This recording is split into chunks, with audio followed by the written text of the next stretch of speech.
सुजात साहब, वो कोई भी बात हो ना, जब हम टीवी पे आते हैं तो उसकी रिलायबिलिटी और ऑथेंटिसिटी होनी चाहिए। अगर कोई बात हम बताते हैं तो उसकी रिलायबिलिटी एंड ऑथेंटिसिटी। अब कोई चीज़ कहीं से चली है, अब जो जर्नलिस्ट है, जो मीडिया पर्सन है, जिसको पता है कि तस्दीक का क्या तरीका होता है, वो उस पे अमल करेगा।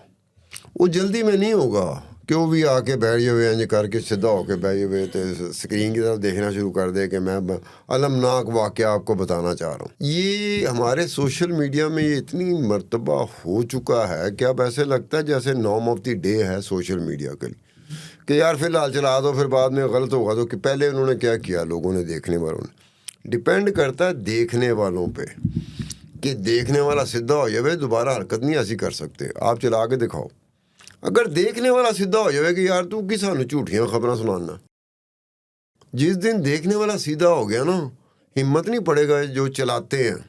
मैं उस दिन चैलेंज करूंगा सबको, चला के दिखाओ यार।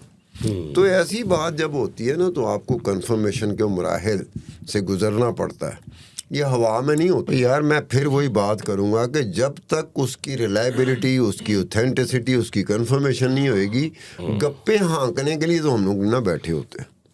आप देखो, जिन्होंने ये चीज़ चलाई है वो पीछे कोई ना कोई जो एजेंडा होगा।